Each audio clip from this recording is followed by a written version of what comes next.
প্রথম আলোর অডিও সংবাদে স্বাগত। শামসুজ্জোহা জানিয়ে দিচ্ছি দিনের প্রধান খবরগুলো। বিএনপি চেয়ারপারসন খালেদা জিয়া চিকিৎসা গ্রহণ করছেন, অথবা বলা যায় তিনি চিকিৎসা মেইনটেইন করতে পারছেন। মঙ্গলবার দুপুরে রাজধানীর এভার কেয়ার হাসপাতালের সামনে ব্রিফিংয়ে এসব কথা বলেন তাঁর ব্যক্তিগত চিকিৎসক ও বিএনপির স্থায়ী কমিটির সদস্য ডাক্তার AZM জাহিদ হোসেন। এছাড়াও খালেদা জিয়ার চিকিৎসার জন্য যুক্তরাজ্য থেকে বিশেষজ্ঞরা আসবেন জানিয়ে তিনি বলেন, বিশেষজ্ঞরা দেখার পর তিনি যদি ট্রান্সফারেবল হন এবং ট্রান্সফারের প্রয়োজন পড়ে, যদি মেডিকেল বোর্ড মনে করে, তখন তাকে যথাযথভাবে চিকিৎসার জন্য বাইরে নিয়ে যাওয়া হবে। জাহিদ হোসেন বলেন, অনেক সরকার ও রাষ্ট্রপ্রধান খালেদা জিয়ার চিকিৎসার ব্যাপারে হাত বাড়িয়ে দিয়েছেন। তাকে বিদেশে নেওয়ার জন্য বিএনপির সব ধরনের প্রস্তুতির কথাও উল্লেখ করেন তিনি। খালেদা জিয়ার শারীরিক অবস্থা নিয়ে কোনো গুজবে কান না দিয়ে সর্বোচ্চ সংযমের জন্য দেশবাসীর প্রতি আহ্বান জানান জাহিদ হোসেন। বিএনপির ভারপ্রাপ্ত চেয়ারম্যান তারেক রহমান সবাইকে ধৈর্য ধারণের অনুরোধ জানিয়েছেন বলেও উল্লেখ করেন তিনি।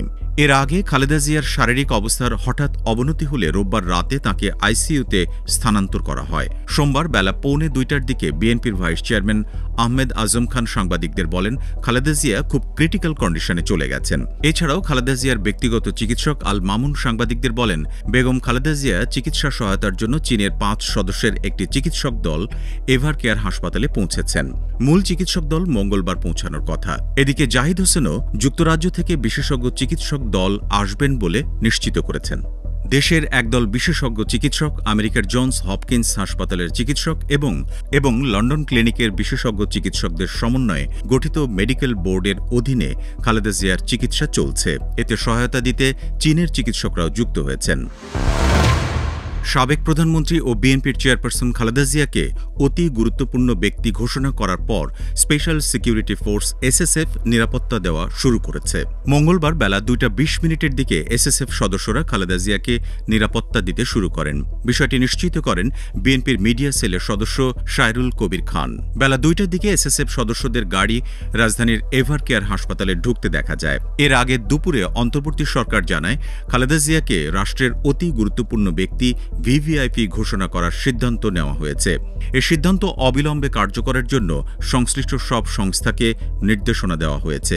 রাষ্ট্রীয় অতিথি ভবন যমুনায় অনুষ্ঠিত উপদেষ্টা পরিষদের বৈঠকে এই সিদ্ধান্ত হয়। পরে যমুনার সামনে এক সংবাদ সম্মেলনে এ বিষয়ে সরকারের সিদ্ধান্ত জানান পরিকল্পনা উপদেষ্টা অধ্যাপক ওয়াহিদ উদ্দিন মাহমুদ। পরিকল্পনা উপদেষ্টা বলেন, সভায় খালেদা জিয়ার বর্তমান শারীরিক অবস্থা বিবেচনায় হাসপাতালে তাঁর নির্বিঘ্ন চিকিৎসা, প্রয়োজনে উন্নত চিকিৎসার জন্য বিদেশে নিয়ে যাওয়ার পরিকল্পনা, তার নিরাপত্তা ও যাতায়াতের সুবিধা এবং উচ্চ মর্যাদা বিবেচনায় তাকে রাষ্ট্রের অতি গুরুত্বপূর্ণ ব্যক্তি VVIP ঘোষণা করার সিদ্ধান্ত নেওয়া হয়। এ বিষয়ে খালেদা জিয়ার পরিবার ও দল অবগত রয়েছে বলে জানান পরিকল্পনা উপদেষ্টা। এদিকে এভার কেয়ার হাসপাতালের সামনে নিরাপত্তা বাড়ানো হয়েছে সোমবার থেকেই। মঙ্গলবার হাসপাতালের সামনে বেশি নিরাপত্তা দেখা যায়। হাসপাতালে চিকিৎসাধীন সাবেক প্রধানমন্ত্রী ও বিএনপির চেয়ারপারসন খালেদা জিয়াকে দেখতে দেশের বিভিন্ন প্রান্ত থেকে বিএনপি এবং এর অঙ্গ সংগঠনের নেতাকর্মীরা হাসপাতালের সামনে ভিড় করছেন।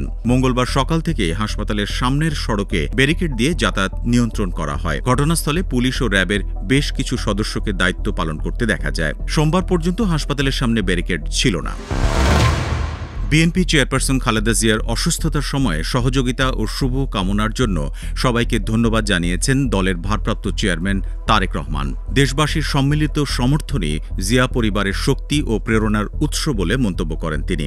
মঙ্গলবার বেলা 11টার কিছু আগে নিজের ভেরিফাইড ফেসবুক পোস্টে দেওয়া এক স্ট্যাটাসে এই মন্তব্য করেন তারেক রহমান।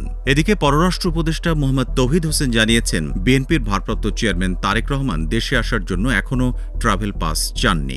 যুক্তরাজ্যের লন্ডনে অবস্থানরত তারেক রহমানের ট্রাভেল ডকুমেন্ট প্রসঙ্গে সাংবাদিকদের প্রশ্নের জবাবে তৌহিদ হোসেন বলেন, তারেক রহমান চাইলে ট্রাভেল পাস ইস্যু হবে, তবে এখনও তিনি তা চাননি। এছাড়াও তারেক রহমানের পাসপোর্ট আছে কিনা সে বিষয়ে কিছু বলতে পারবেন না বলে জানান পররাষ্ট্র উপদেষ্টা। তিনি জানান, তারেক রহমানের দেশে ফেরা নিয়ে সুনির্দিষ্ট তথ্য পররাষ্ট্র মন্ত্রণালয়ের কাছে নেই। এদিকে স্বরাষ্ট্র উপদেষ্টা অবসরপ্রাপ্ত লেফটেন্যান্ট জেনারেল মোহাম্মদ জাহাঙ্গীর আলম চৌধুরী বলেছেন, বাংলাদেশে কারো কোনো নিরাপত্তা ঝুঁকি বা শঙ্কা নেই। বাংলাদেশে ফিরে আসার পর বিএনপির ভারপ্রাপ্ত চেয়ারম্যান তারেক রহমানের নিরাপত্তা ঝুঁকি নিয়ে প্রশ্নের জবাবে তিনি এসব কথা বলেন। স্বরাষ্ট্র উপদেষ্টা বলেন, সরকার সকলকে সুরক্ষিত রাখতে প্রতিশ্রুতিবদ্ধ।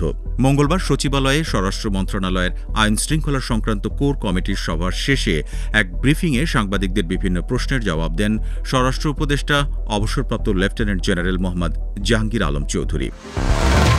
ঢাকায় নিযুক্ত ইউরোপীয় ইউনিয়ন ইইউর রাষ্ট্রদূত মাইকেল মিলার বলেছেন, ইইউ বাংলাদেশের সময়মতো শান্তিপূর্ণ ও অংশগ্রহণমূলক নির্বাচনকে সমর্থন করে। তারা এ নির্বাচনকে বাংলাদেশের গণতান্ত্রিক পথ সম্পর্কে ধারণা নতুন করে প্রতিষ্ঠার একটি বড় সুযোগ হিসেবে দেখে। বাংলাদেশের আগামী জাতীয় নির্বাচনে একটি বড় পর্যবেক্ষক দল পাঠানোর প্রস্তুতি নিচ্ছে ইইউ। মঙ্গলবার নির্বাচন ভবনে প্রধান নির্বাচন কমিশনার সিইসি এএমএম নাসির উদ্দিনের সঙ্গে বৈঠক শেষে সাংবাদিকদের কথা বলেন মাইকেল মিলার। গত সপ্তাহে নির্বাচন কমিশন আয়োজিত মক ভোটিং পরিদর্শন করেছিলেন ইইউ রাষ্ট্রদূত। বিষয়টি উল্লেখ করে মাইকেল মিলার বলেন, একই দিনে জাতীয় নির্বাচন এবং জুলাই সনদ নিয়ে গণভোট আয়োজনের আগাম প্রস্তুতি দেখে তিনি মুগ্ধ। তিনি জানান, নির্বাচন কমিশনের পেশাদারত্ব এবং সক্ষমতার প্রতি ইইউর আস্থা আছে। বাংলাদেশের আগামী জাতীয় নির্বাচন পর্যবেক্ষণে ইউরোপীয় ইউনিয়ন একটি বড় পর্যবেক্ষক দল পাঠানোর প্রস্তুতি নিচ্ছে। এটি বাংলাদেশের নির্বাচন প্রক্রিয়ার প্রতি তাদের আস্থার প্রতিফলন বলেও উল্লেখ করেন তিনি। আরেক প্রশ্নের জবাবে মাইকেল মিলার বলেন, তিনি মনে করেন এদেশের সব অংশীজনকে বহু বছরের মধ্যে প্রথমবারের মতো একটি অবাধ ও সুষ্ঠু নির্বাচন আয়োজনের সুযোগটিকে গুরুত্বের সঙ্গে নিতে হবে। এই ছিল এখনকার মতো প্রথম আলোর অডিও সংবাদ। শুনুন আমাদের ইউটিউব চ্যানেল, ফেসবুক পেজ এবং prothomalo.com-এ।